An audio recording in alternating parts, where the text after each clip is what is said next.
My name is Sarah Mitchell. I was just 11 years old when my mom decided to chase her dream trip to Europe for an entire month.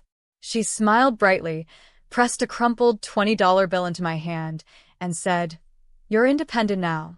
You're not a baby anymore. Just order food if you need to." Then, with a quick kiss on my forehead, the kind that felt more like goodbye than see you soon, she rolled her suitcase out the door. I stood there in the empty hallway, hands shaking, whispering to myself, "I'll be fine." But as the front door clicked shut and the taxi pulled away, I realized I was completely alone. No one to cook, no one to check on me, no one who even knew she was gone. That $20 was supposed to last a month. The fridge was half empty, and the silence in that house, it turned into something heavier than loneliness. But what happened over those 30 days, the close calls, the hunger, the fear, led to one decision that forced my mom to face what she'd done and regret it for the rest of her life. Before we dive deeper, let us know in the comments where you're watching from. We'd love to hear from you. And don't forget to hit that subscribe button so you never miss any of our upcoming videos. To understand how I ended up in this situation, you need to know a little about my mom and our life before that fateful August morning. My mom, Linda, was a single parent who worked 2 jobs to keep our small apartment in Denver. My dad had left when I was 3, and I barely remembered him, just a blur of a tall figure and the smell of cheap cologne. Mom never talked about him except to say he couldn't handle responsibility. Looking back now, as a 47-year-old woman with my own children, I understand she was drowning in the weight of raising me alone, working as a waitress during the day and cleaning offices at night. She was exhausted all the time, her eyes carrying dark circles that makeup couldn't hide. But she had this dream, this obsession really, with visiting Europe. She'd tear out magazine pages showing the Eiffel Tower, Italian vineyards, and German castles, taping them to our bathroom mirror. One day, she'd whisper to herself, not realizing I could hear her through the thin walls, "One day I'll see it all." That spring, something shifted in her. She became secretive, whispering on phone calls and hiding papers in her bedroom. I thought maybe she had a boyfriend, which honestly would have been nice. She deserved someone to make her smile. But it wasn't a boyfriend. It was a travel agent. She'd been saving every spare dollar, skipping meals, taking extra shifts, all to fund this trip. The problem was, she never once mentioned what would happen to me. We didn't have family nearby. Her parents had passed away before I was born, and she was an only child. My dad's family wanted nothing to do with us. Our neighbor, Mrs. Chun, was elderly and could barely take care of herself. There was no one to watch me, no one she trusted, and apparently no one she thought to ask. Or maybe she did think about it but convinced herself I'd be fine. After all, I was what she called an old soul. I'd been making my own breakfast since I was 7, doing laundry at 9, and cooking simple meals at 10. I got myself to school on time, maintained straight A's, and never caused trouble. In her mind, I think she genuinely believed I was independent enough to handle a month alone. The night before she left, Mom sat me down at our small kitchen table. The yellow wallpaper behind her was peeling at the corners, and the overhead light flickered the way it always did. She had this strange brightness in her eyes, a mixture of excitement and something else, guilt, maybe, or fear. "Sarah, honey, I need to talk to you about something important," she began, sliding the crumpled $20 bill across the table. I stared at it, then at her. "I'm going on a trip. A big one. I've been planning it for a long time." My heart sank. "Where? For how long?" I asked, though part of me already knew the answer from the overheard phone calls. "Europe," she said, her voice catching with excitement. "Paris, Rome, Berlin, Vienna. Everything I've ever dreamed of." "When?" I whispered. "Tomorrow morning. For a month." The room seemed to tilt. "A month? 30 days? What about me?" I asked, and I hated how small my voice sounded. She reached across the table and squeezed my hand, but it felt mechanical, rehearsed. "You're going to be fine. You're so mature for your age, Sarah. More mature than I was at twice your age. You know how to take care of yourself.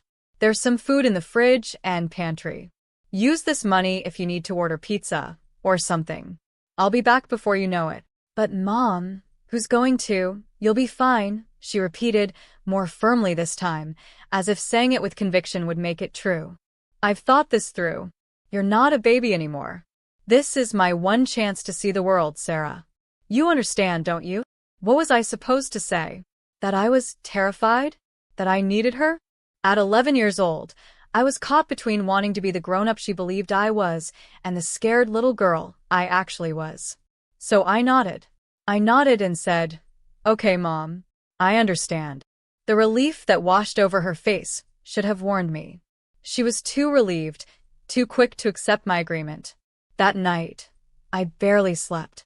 I kept thinking she'd change her mind, that she'd come to my room and say she'd made a mistake, that she couldn't possibly leave her child alone for a month.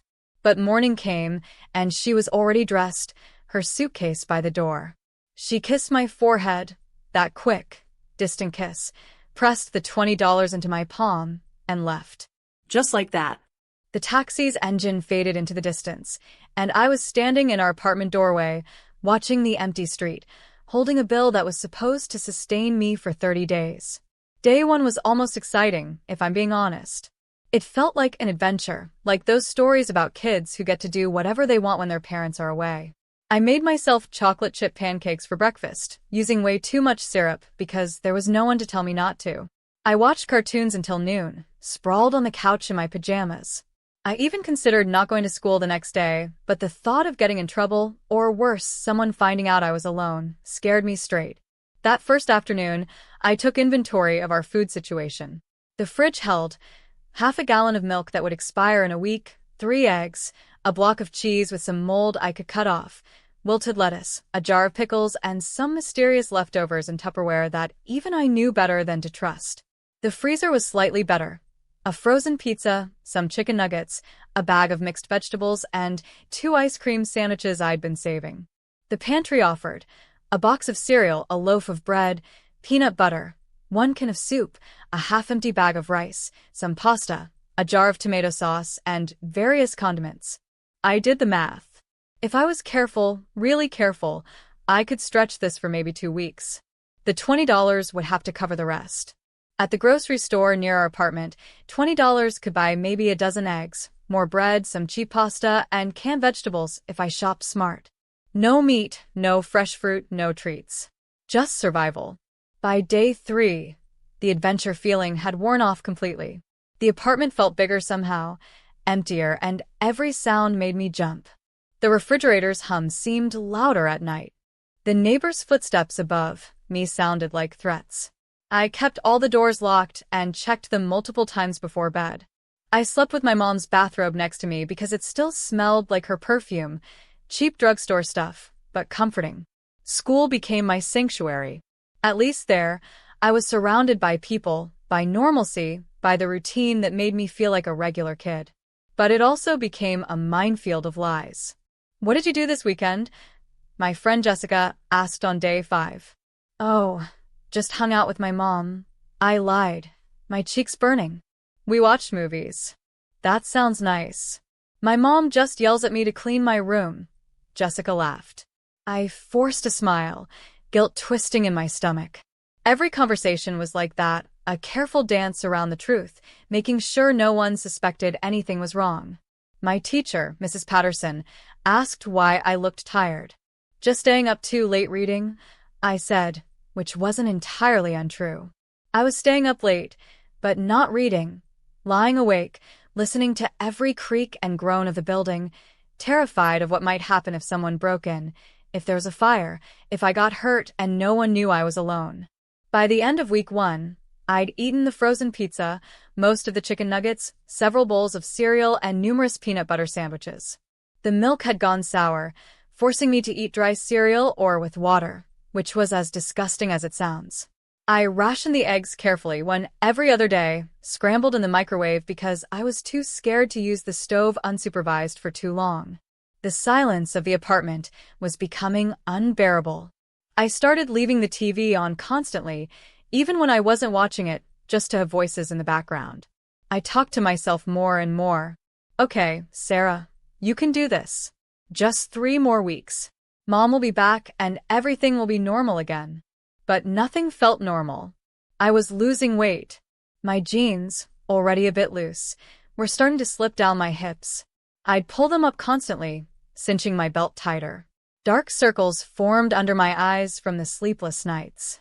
In the bathroom mirror, I looked haunted, my face thinner, my eyes too large, my skin pale from living on carbs and canned vegetables. At school, I started going through the lunch line twice, taking extra crackers and fruit, hiding them in my backpack for dinner. The lunch lady, a kind woman named Ms. Rosa, noticed. "Hungry today, sweetie?" she asked when she caught me slipping an extra apple into my bag. "Just really like apples," I mumbled, avoiding her eyes. She studied me for a moment too long, and I thought, this is it. She's going to ask questions. She's going to find out. But she just smiled and added an extra juice box to my tray. "Growing girl," she said. "You eat all you want." I wanted to cry right there in the lunch line. That small act of kindness, that moment of someone caring, almost broke me. But I held it together, thanked her, and hurried to my usual table. Week 2 brought new challenges. The hot water heater started making strange noises. I didn't know if that was normal or dangerous, so I took cold showers, shivering through them as quickly as possible. The apartment's radiator heat was controlled by the building, so at least I wouldn't freeze, but the hot water situation made everything harder. A stack of mail had piled up by the door, and I didn't know what to do with it. Bills, probably, but I couldn't pay them. I couldn't even read most of them. They were full of grown-up words and numbers that meant nothing to me. I shoved them in a drawer, out of sight, hoping they'd somehow not matter. The $20 remained untouched in my pocket. I carried it everywhere, a safety net I was terrified to use because once it was gone, it was really gone. What if a real emergency happened? What if I got sick and needed medicine?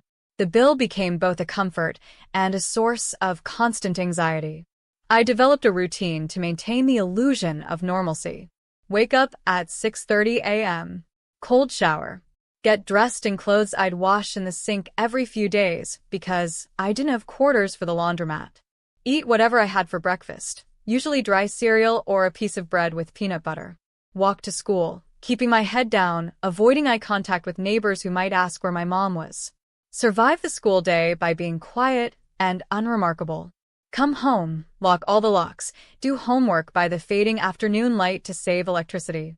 Eat dinner, rice with tomato sauce, or pasta with olive oil, or scrambled eggs if I hadn't had one in a couple days. Watch TV until I was too tired to be scared. Sleep fitfully, wake up, repeat. Then came day 14, the day everything almost fell apart. I woke up with a fever. My head pounded, my throat felt like I'd swallowed glass, and my body ached in ways I didn't know were possible. I tried to get up for school, but made it only as far as the bathroom before I had to sit down on the cold tile floor, dizzy and nauseous. This was the emergency I'd been dreading. I was sick, alone, and I had no idea what to do. Should I go to the hospital? But I had no way to get there and no money except that $20, which wouldn't even cover the taxi ride. Should I call someone? But who? Calling Mom was impossible. She hadn't left me any contact information, and this was before smartphones made international calls easy. Even if I could reach her, what would she do from thousands of miles away? I crawled back to bed and stayed there for 2 days. I missed school for the first time, which terrified me. What if they called home? But no one did, or if they did, I was too out of it to hear the phone. I survived on tap water and the last 2 pieces of bread, which I could barely choke down. The fever broke on its own, as fevers sometimes do, and by day 16, I was weak but functional. Those 2 days changed something in me. The fear that had been my constant companion transformed into something harder, colder. Anger. I was angry at my mom for leaving me. Angry at myself for being too scared to ask for help. Angry at a world where an 11-year-old could be forgotten so completely. But I also realized something else. I was surviving. Against all odds, with almost no resources, I was making it. There was a strange pride in that, a kernel of resilience I didn't know I possessed. I wasn't just surviving. I was adapting, problem-solving, enduring. And that realization, as much as it came from a place of trauma, would shape the person I'd become. Week 3 arrived, and with it came the final test of my endurance. The food was almost completely gone. I'd stretched everything as far as possible, but you can only make rice and pasta last so long when it's your only source of calories. My stomach hurt constantly, a gnawing emptiness that kept me up at night. I'd started fantasizing about food the way I imagine people lost in the desert fantasize about water. Cheeseburgers. Pizza with extra cheese. My mom's spaghetti and meatballs, which I'd never appreciated enough when it was sitting in front of me. Fresh bread with butter. An apple that wasn't bruised from my backpack. I finally broke down and used the $20. On day 19, I walked to the small grocery store 3 blocks from our apartment. I'd made a careful list. A dozen eggs, $2.50, 2 loaves of bread, $3, peanut butter, $3.50, a bag of rice, $4, canned vegetables, $5 for 4 cans, and a block of cheap cheese, $2. Total, $20 exactly, with no room for error. I walked through that store like I was defusing a bomb, checking prices obsessively, doing the math over and over in my head. The cashier, a teenage boy who looked bored out of his mind, barely glanced at me as he rang up my items. $20, he droned. I handed over the crumpled bill, the one my mom had given me 19 days ago, and felt something break inside me. That was it. My safety net was gone. If anything else happened, I was completely on my own. Walking home with those 2 plastic bags felt like both a victory and a defeat. I had food for another week, maybe more if I was careful. But I'd also never felt more alone, more abandoned, more aware that I was just a child trying to survive in an adult world that hadn't noticed I was drowning. The neighbor situation came to a head on day 23. Mrs. Chen, the elderly woman who lived across the hall, knocked on our door one afternoon after school. I froze. I'd been so careful to be quiet, to keep the TV volume low, to make sure no one had any reason to check on me. Had she heard me? Did she know? I stood in the middle of our living room, holding my breath, praying she'd give up and leave. But she knocked again, more insistently. Sarah? Sarah, honey, I know you're in there. I can't hear the TV. My hands shook as I approached the door. I could not answer. That would be even more suspicious. I cracked the door open just a few inches, keeping the chain lock engaged. Hi, Mrs. Chen, I said, trying to sound normal and cheerful. Mrs. Chen peered at me through her thick glasses, her wrinkled face creased with concern. Where's your mother, dear? I haven't seen her in weeks. She's just at work, I lied. She's been picking up extra shifts. And she's leaving you alone until late at night? That doesn't seem right. No, she's not. I scrambled for a better story. My aunt's been staying with us. She's just out right now. Running errands. Your aunt? Mrs. Chen's skepticism was visible. Your mother never mentioned an aunt. She's from out of town, I added, digging myself deeper. She's just visiting. Helping out. Mrs. Chen stared at me for a long moment, and I held my breath, certain she could see through every word. But then she sighed. Well, if you need anything, you know where I am. You look too thin, child. Make sure your aunt is feeding you properly. I will. Thank you, Mrs. Chen. I closed the door and leaned against it, my heart hammering so hard I thought it might burst through my chest. That was close. Too close. I had to be even more careful. No more TV during the day. No more making noise. I had to be invisible. By day 25, I developed a coping mechanism that probably wasn't healthy, but kept me sane. I wrote letters to my mom that I never intended to send. I found an old notebook in my closet and just poured everything onto the pages. Dear Mom, it's been 25 days. I'm so hungry all the time. I ate 3 eggs today, and that's all. I'm scared, Mom. Why did you leave me? Did you ever think about what this would be like? Did you think about me at all? Writing it out helped somehow. It made the feelings less overwhelming, gave them a place to exist outside my own head. I wrote about being sick, about Mrs. Chen's visit, about the fear that never really went away, just shifted and changed shape, about the anger that was growing bigger every day. But I also wrote about the small victories. learning to cook rice that wasn't mushy, figuring out how to stretch food further than I thought possible, getting an A on my math test despite everything, surviving. I'm not the same person you left behind, I wrote on day 27. I don't know if I'll ever be that person again. The girl who thought she was independent? She was wrong. This isn't independence. This is abandonment. And when you come back, Mom, I need you to know that. I need you to understand what you've done. 3 days left. Then 2. Then 1. I cleaned the apartment obsessively on day 29, scrubbing away any evidence of the past month. I washed dishes, swept floors, organized the mail stack in the drawer, threw out the empty food containers. I wanted her to come home and see that I'd managed, that I'd done exactly what she thought I could do. But I also wanted her to see something else, that I shouldn't have had to. Day 30 arrived like both a blessing and a curse. My mom's flight was supposed to land in the afternoon, and she'd be home by evening. I'd never wanted to see someone so badly, and also never felt so much anger toward the same person. I went to school that day in a daze. My teachers' voices sounded like they were underwater. Jessica asked me 3 times if I was okay. Just tired, I said, which was true but also the understatement of the century. When I got home that afternoon, I sat on the couch and waited. 3 hours later, I heard a key in the lock. The door opened, and there she was. My mom looked amazing. Tanned, relaxed, her hair shiny and styled in a way I'd never seen before. She wore a new outfit, something European-looking and fashionable. She had a glow about her, the glow of someone who just had the adventure of a lifetime. "Sarah," she exclaimed, dropping her suitcase and rushing to hug me. I let her hug me, but I didn't hug back. My arms stayed at my sides, stiff and unresponsive. She pulled back, looking at my face, and I saw the moment it registered, how much thinner I was, the dark circles, the haunted look in my eyes. "Oh, honey, are you okay? Did you get sick?" "I got sick," I said flatly. On day 14. I had a fever for 2 days. I stayed in bed and drank water and hoped I wouldn't die. The color drained from her face. "You got sick?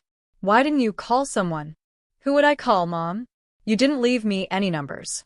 We don't have family. You left me alone for 30 days with $20. But you seemed so mature. I thought you'd be fine." "I was 11 years old," I said, and my voice cracked. "I'm still 11 years old, and I wasn't fine." She started crying then, and part of me wanted to comfort her, to say it was okay, to be the good daughter who made everything better. But I couldn't. The past month had burned that instinct out of me.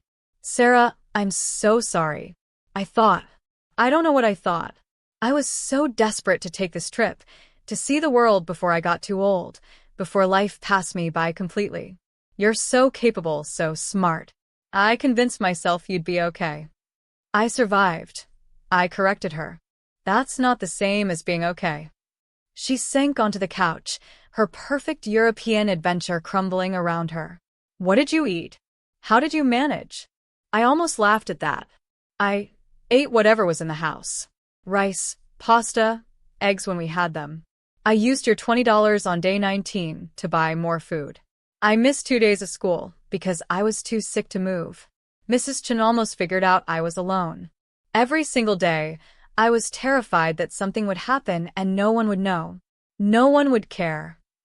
"I care," she whispered. "Do you?" I asked, and I wasn't being rhetorical. Because someone who cares doesn't leave their child alone for a month.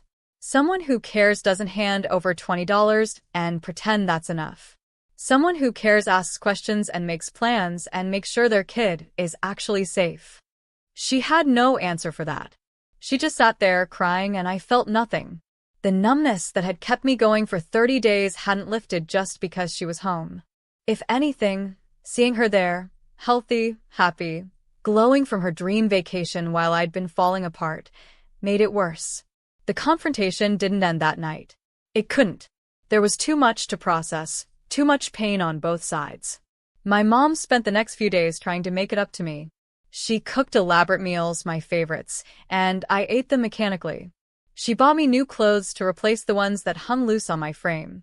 She tried to talk to me about her trip, showing me pictures of the Eiffel Tower and the Colosseum, but I couldn't muster any interest. All I could think was, I was starving while you were eating pasta in Rome. I was scared and alone while you were toasting with wine in Paris. She finally broke down completely on the fourth day after her return. I don't know how to fix this, she sobbed. Tell me how to fix this, Sarah. You can't, I said simply. What's done is done. You left me, and I survived, and now we both have to live with that. I'm going to make it right, she promised. I'll never leave you alone again. I'll be a better mother. You'll what? I interrupted. You'll go back in time and make a different choice? You'll undo the past month. She shook her head helplessly. No, but there's no fixing it, Mom. There's only moving forward. And I need you to understand something. I took a deep breath, saying words I'd been rehearsing in my head for days. What you did was wrong. It was dangerous and selfish, and you're lucky I'm okay, because I could have not been okay. I could have gotten sicker. A fire could have started. Someone could have broken in. I could have fallen and hurt myself with no one to help.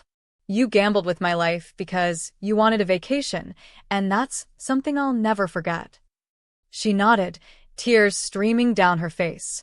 You're right. You're absolutely right. And I need you to know that I'm different now. That little girl who thought being independent was exciting? She's gone. I grew up in the worst possible way this past month, and I can't go back to who I was before. In the weeks and months that followed, our relationship slowly rebuilt itself, but it was never the same. It couldn't be. The trust we'd had, or the trust I'd thought we had, was shattered. My mom did follow through on some promises. She cut back on her work hours, arranging with her bosses to have more consistent shifts so she could be home more. She made an effort to cook dinner most nights, to ask about my day, to be present in ways she hadn't been before. She even started seeing a therapist, working through whatever desperation and midlife crisis had led her to make such a catastrophic decision. I started therapy too, though I resisted at first. The therapist, Dr. Martinez, was patient with my silence for the first few sessions. Eventually, though, the dam broke and everything poured out. The fear, the hunger, the loneliness, the anger, all of it. What you experienced was a form of neglect, Dr. Martinez explained gently. Your feelings are valid. Your mother made a serious mistake, and it's okay to be angry about that while also loving her. That was the thing I struggled with most, how to hold both truths at once. I loved my mom. She was all I had. But I was also furious with her, hurt in ways that went bone deep. Dr. Martinez taught me that both things could be true simultaneously, that healing wasn't about choosing one emotion over the other but learning to live with the complexity. School became different too. I'd missed too many lunches and had gotten too thin for the nurses not to notice. There was a meeting with my mom, the school counselor, and the principal. My mom had to explain what had happened, and while she framed it carefully, I made a terrible judgment call about my daughter's independence. The truth was obvious enough that the school kept a closer eye on me after that. Ms. Rosa, the lunch lady, always made sure I got extra food. Mrs. Patterson checked in more frequently. It was embarrassing and comforting in equal measure. The real turning point came 6 months later. My mom came to me with an envelope. Inside was a check, money she'd been saving. "This is for you," she said. "For college, or a car when you're 16, or whatever you need. I'm putting it in an account in your name. It's not much, but it's a start. And I'm going to add to it every month. Because you're right, you had to grow up too fast. You had to take care of yourself when you should have been taken care of. I can't give you back those 30 days, but I can try to give you a better future." I stared at the check. It wasn't about the money, not really. It was about the acknowledgement, the concrete action that said she understood what she'd done wrong and was trying to make amends. "Thank you," I said quietly. "But Mom, I need you to promise me something else too. Anything. Promise me you'll never leave me alone like that again. Not until I'm actually old enough to be on my own. And promise me that if you ever feel desperate enough to do something like that again, you'll talk to me first. You'll tell me what you're feeling instead of just acting on it." She nodded, fresh tears in her eyes. I promise. Both things. I swear on everything I love, Sarah. Never again. We hugged then, really hugged, for the first time since she'd come home. It wasn't forgiveness exactly, that would take years, but it was a start. It was the first step toward rebuilding what had been broken. Looking back now, more than 3 decades later, I can see that month as a defining moment in my life. It shaped everything that came after. How I parented my own children, how I approached relationships, how I understood resilience and survival. I made sure my kids always knew they were the priority, that they could depend on me no matter what. I never left them alone before they were truly ready. I checked in constantly, probably to the point of being annoying during their teenage years. But I couldn't help it. I remembered what it felt like to be forgotten, and I was determined that they would never feel that way. My mom and I eventually found our way to a stronger relationship, but it took years. She never took another vacation without me until I was in college, and explicitly encouraged her to travel. She overcompensated in some ways, being overprotective to the point of smothering sometimes. But I understood where it came from, guilt and love tangled together in a complicated knot. When she passed away 5 years ago, one of the last things she said to me was, "I'm sorry for those 30 days. I'm sorry every day of my life." And I could finally say, "I know, Mom. I forgive you." The forgiveness was real. The scars were real too. Both things could be true. The experience taught me about the complexity of human relationships, about how people we love can hurt us deeply, and how we can choose to love them anyway, while still honoring our pain. It taught me that resilience isn't just about surviving. It's about what you do with that survival afterward, how you transform trauma into wisdom and pain into empathy. I think about those 30 days often, especially when I see news stories about children left alone or neglected. I think about how close I came to a much worse outcome and how lucky I was that nothing catastrophic happened. I think about the thin line between independence and abandonment and how easy it is for adults to confuse the two when they want to justify their choices. But I also think about the strength I discovered in myself during that month. The problem-solving skills, the ability to keep going when everything felt impossible, the resilience that would carry me through other difficult times in my life, college struggles, career setbacks, relationship challenges, the general difficulties of being human. That month forged something in me that, while I wish I'd never needed it, has served me well. If you're watching this and you've experienced something similar, being left alone too young, having to grow up too fast, carrying the weight of adult responsibilities as a child, I want you to know that your feelings are valid.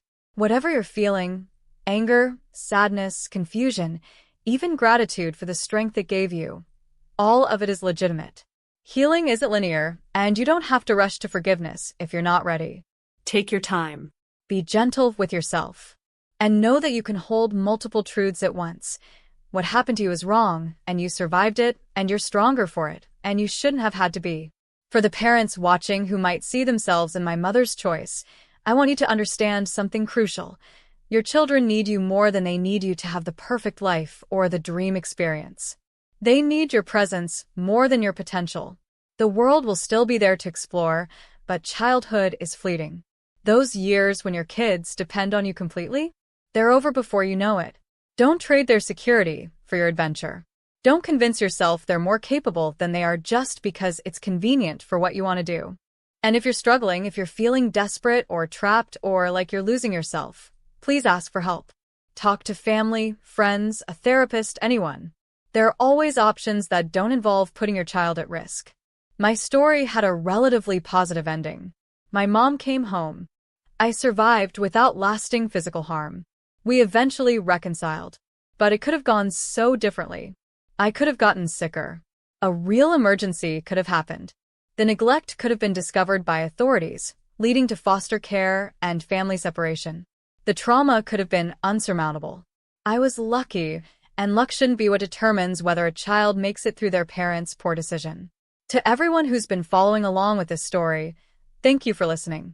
Thank you for witnessing what happened to that 11-year-old girl and the woman she became. If you found this story meaningful, if it resonated with your own experiences, or helped you understand something you'd been struggling with, I'd love to hear from you in the comments. Where are you watching from? Have you experienced something similar? How did you heal? And please hit that subscribe button so you don't miss our upcoming videos where we'll be diving into more stories about family dynamics, childhood experiences, and the complicated relationships that shape us. Remember, whatever you've been through, you're not alone. Your story matters. Your healing matters. And it's never too late to break cycles, to do better, to choose differently for the next generation. That month when I was 11 taught me that survival is possible even in impossible circumstances. But it also taught me that children shouldn't have to just survive, they should be able to thrive. They should be protected, cared for, and given the childhood they deserve. If my story helps even one parent make a different choice, or helps one person feel less alone in their experience, then maybe those 30 days served a purpose beyond just shaping my life. Thank you for watching, and remember, be kind to yourself, be kind to others, and never underestimate the power of simply showing up for the people who need you.